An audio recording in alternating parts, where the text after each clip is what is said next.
Ons kuier weer saam op die Trinity Truth program. My naam is Karen Meiberg en so welkom. Ons sommer net kom sit hier by die Here se voete.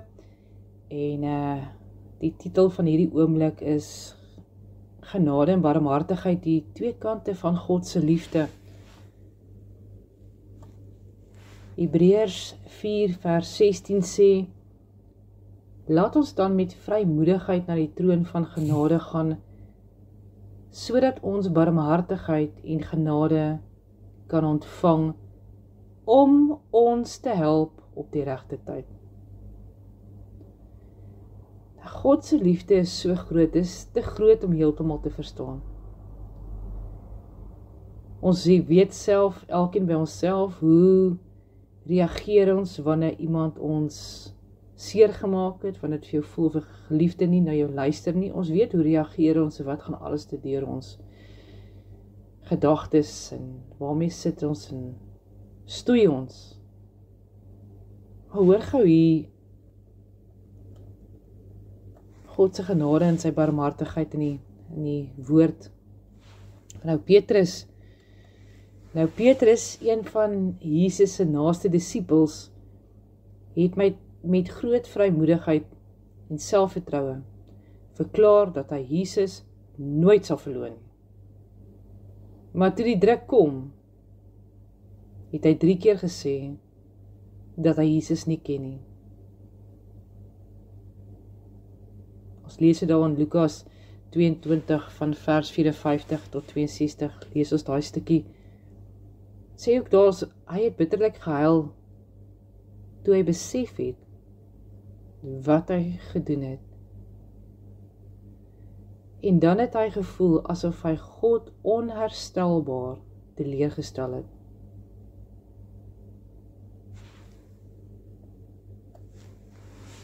Voel ons nie ook baie keer so nie? Maar na Jesus se opstanding het hy Petrus nie veroordeel nie. Hy het hom kom herstel. Johannes 21 vers 15 tot 17 vra Jesus 3 keer vir Petrus: Het jy my lief? En hierdie was nie om hom te verneder nie, maar om hom genade en 'n nuwe kans te gee. Jesus het nie net vir Petrus vergewe nie, maar hom toegevou met 'n groot roeping, en dit was sy kerk te lei. Hoe verstaan ons hierdie liefde? 3 keer Jesus verloon, en die Here kom en hy kom herstel, en hy sê, okay, ek gee vir jou groot roeping. It's an amazing voorbeeld van barmhartigheid. Jesus het hom nie verwerp nie.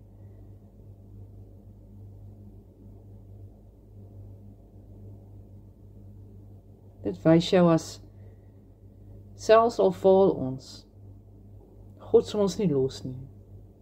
Hy herstel ons met liefde. Het jy al so 'n oomblik ervaar waar jy nie verdien het wat jy ontvang het? Dit wat ek nou hier kry, verdien ek nie. Of 'n oomblik beleef waar jy vergewe is, waar jy eintlik straf verdien het. Ek gaan probeer om vir jou genade en barmhartigheid te verduidelik, maar bo alles te vertrou ek dat die Heilige Gees die woord vandag binne in jou sal oopbreek, en dat hy vir jou kom wys, wat is genade en barmhartigheid vir jou, vir ander, en nie net om dit te verstaan nie, maar om dit in ons lewens te gaan toepas. Okay, so wat is barmhartigheid?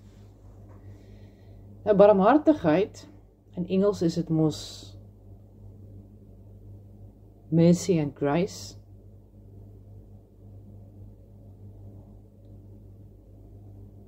So barmhartigheid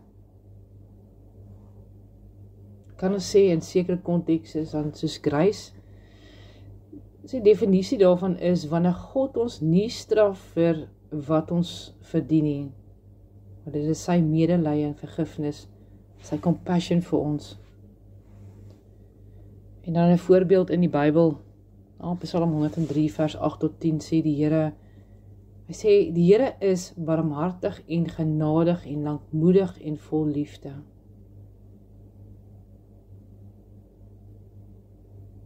Die Here is barmhartig en genadig, lankmoedig en vol liefde.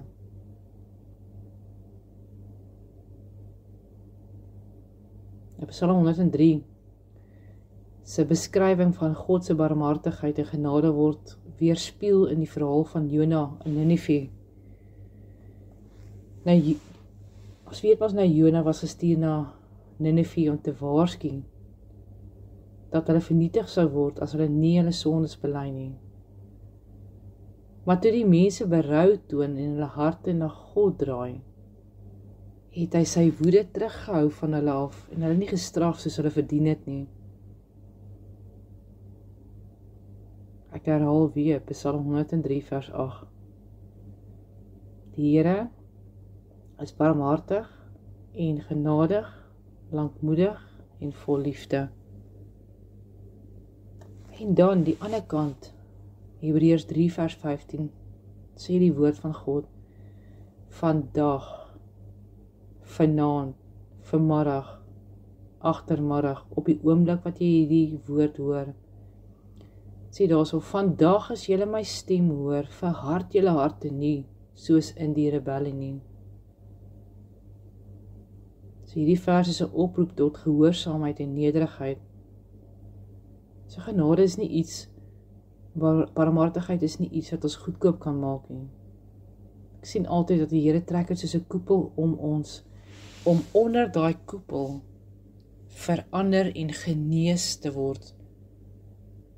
Om onder daai koepel net in nederigheid te besef waarmee ons besig is en dat dit ons sal draai na gehoorsaamheid na wat God vir ons sê om te doen.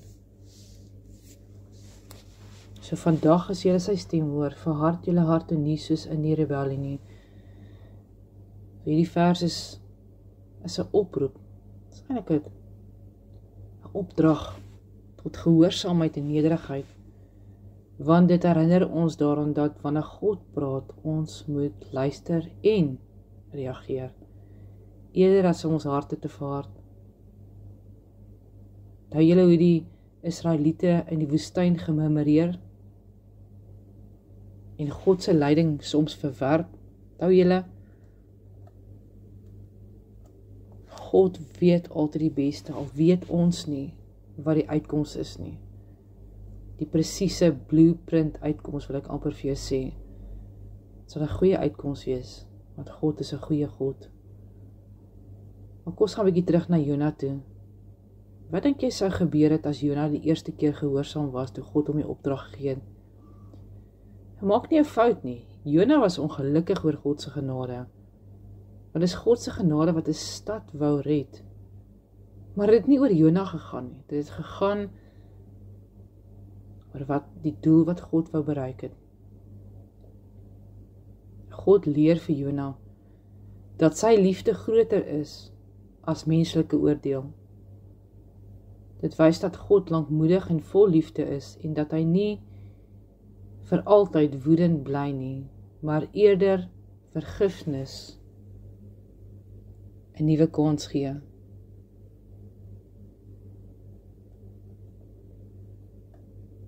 Wil eintlik sê, maar eerder vergifnis en 'n nuwe kans gee. So dis is 'n kragtige herinnering dat God se genade en barmhartigheid nie net vir ons is nie, maar vir almal wat hom soek, selfs vir jou vyand, selfs vir die persoon wat jy te nagekom het, selfs vir die persoon wat jou seer gemaak het.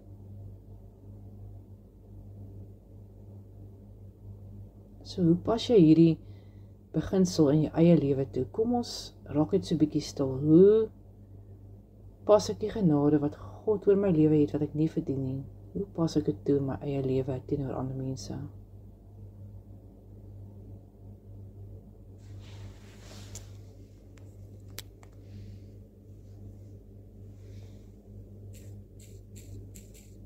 Dink aan die vrou wat daar in Johannes 8 vanaf vers 1, dis die verhaal waar die vrou in oorspel betrap is. Jesus het haar nie veroordeel, maar hy het haar vergewe. Beteken dit wat sy gedoen het is reg? Nee. Nou volgens Moses se wet daai tyd was oorspel 'n ernstige sonde en die straf daarvoor was dat die persoon gestenig word, met ander woorde die dood.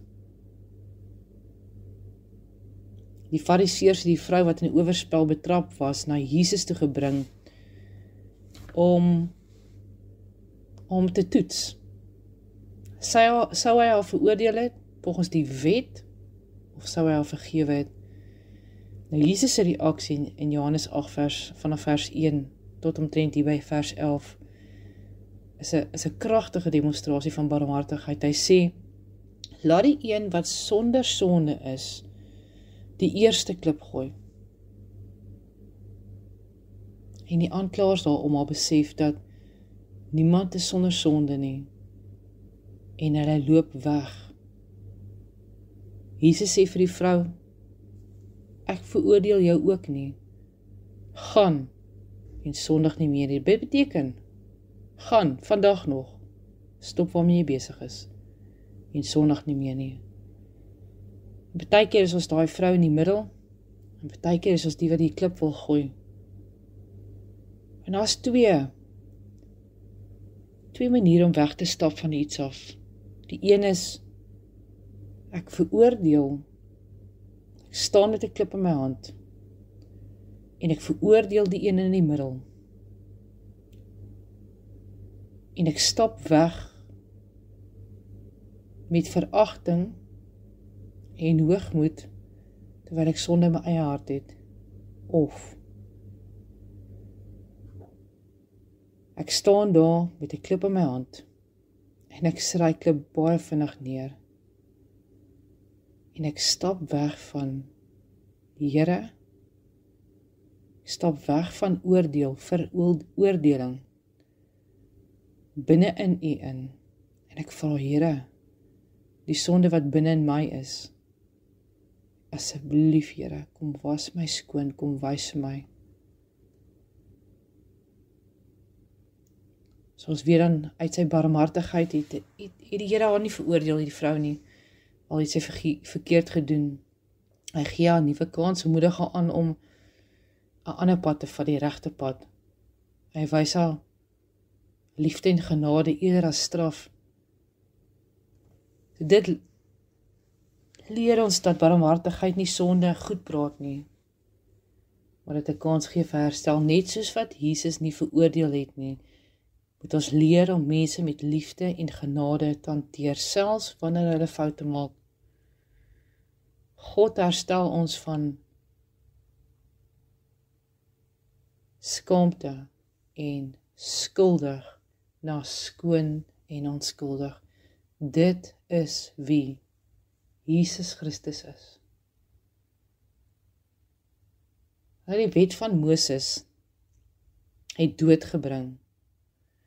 En Jesus se kruisiging bring vir ons lewe. Hy sterf sodat ons selfs oorspel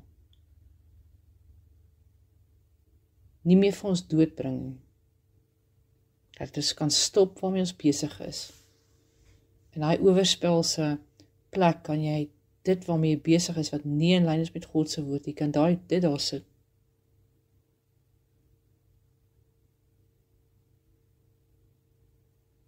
Sy barmhartigheid het ons nou kans gegee om te stop.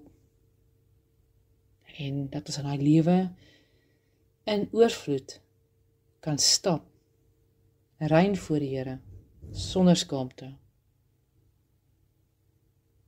Okay, dis nou barmhartigheid. So wat is genade? Grace. Nou genade is wanneer God ons seën met wat ons nie verdien nie. Dis sy guns en sy vrygewige liefde. Efesiërs 2 vers 8 tot omtrent hier by vers 9 sê daarso, want uit genade is julle gered. Met ander woorde, julle is gered alhoewel julle dit nie verdien het. Sê daar, want uit genade is julle gered en deur geloof.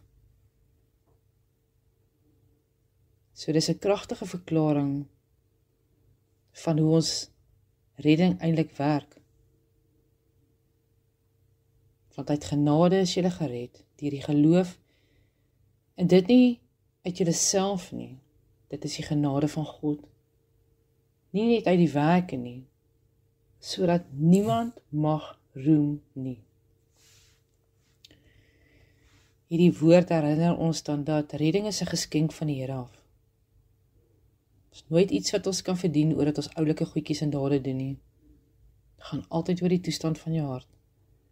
En genade is die sleutel, dit is God se onverdiende guns wat ons red, nie ons eie pogings nie. God is die geloof in God is die manier waarop ons hierdie genade ontvang en barmhartigheid. So ons vertrou op Jesus se voltooide werk, nie op ons eie prestasies en goedjies wat ons doen nie. Ek kan nie help om te dink aan die verlore seun as ek dink aan genade nie. Lukas 15 vers 11 tot so 32, daar hele stuk. Hierdie verlore seun het sy erfporsie verkoos, maar sy vader ontvang hom steeds in liefde. En die vader het sy verlore seun van ver af gesien, na hom toe hardloop. En hy het ook na hom toe gehardloop. Hy het uitgekyk vir sy seun se tuiskoms. Dit wys jy dat God ons altyd verwelkom, selfs wanneer ons ver van hom af gedwaal het. En dan sê die vader het sy seun omhels en hom nie veroordeel nie. Dit wys dat God nie wag om ons te straf nie, maar eerder om ons te herstel. Ek wag vir jou, want ek wil jou kom herstel. En dan die vader 'n fees gehou en hom 'n nuwe kleed en 'n ring gegee. Dit wys dat God nie net vergewe nie, maar ook herstel en seën. Die verlore seun het niks gedoen om hierdie genade te verdien nie. Dit was net absoluut 'n geskenk vanuit die liefde van sy vader. En net so red God ons nie omdat ons goed genoeg is nie, maar omdat hy ons liefhet.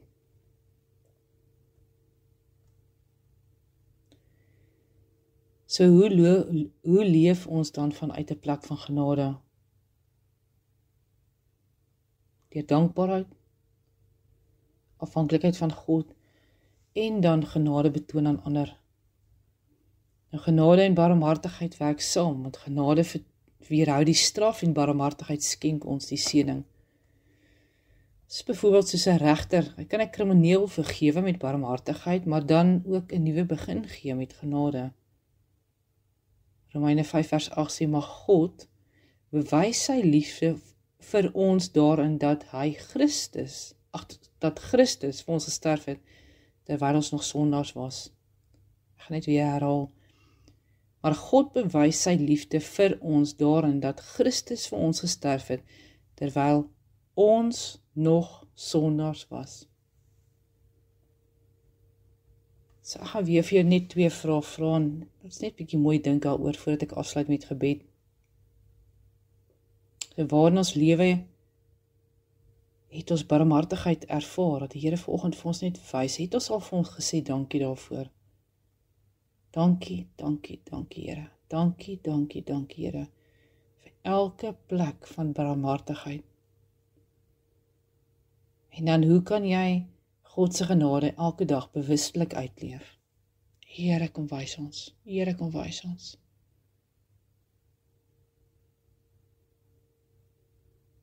Dankie Here vir die liefde en vir die vergifnis en seëninge. Vader, ons kom net hierdie oomblik net so voor U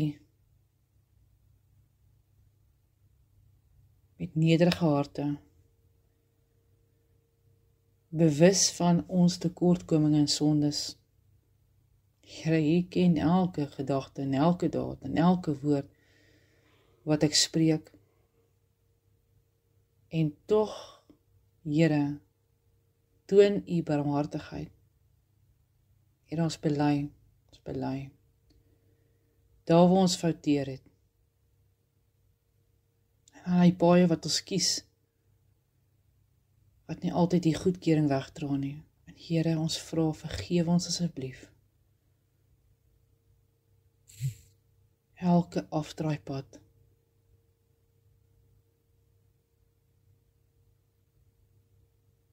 Here, herstel dit as ons mense seer gemaak het in die afdraaipaaie wat ons vat. Woorde wat ons uiter, herstel asseblief, Here. Mense se harte. Dankie, Here, vir u genade, wat nie afhanklik is van my goedheid nie, maar van u liefde. En dankie, Here, Jesus Christus, dat u vir my gesterf het, en die skuld volkome gedra het. Here, ek ontvang vandag u vergifnis,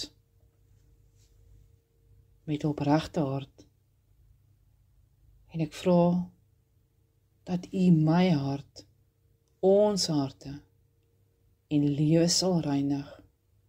Lei ons in die waarheid en om in die lig te wandel, sodat u naam kan eer kry vir alles wat ons doen. Here, ons gee ons by die oomblik net oor aan die genade, en ons vra u om ons te help, om die liefde van God te weerspieël, om te vergewe soos wat u vergewe, om genadig te wees soos wat u genadig is. En ek bid dit in Jesus naam. Amen. So mag jy vrede en vryheid ervaar in God se onverdiende, maar ruim genade vir jou. En ons gesels volgende week oor die kleed wat die Vader vir die verlore seun gegee het, oor die ring en die voorreg om aan daai feesmaaltafel te kon sit. Tot 'n volgende keer, wees geseënd.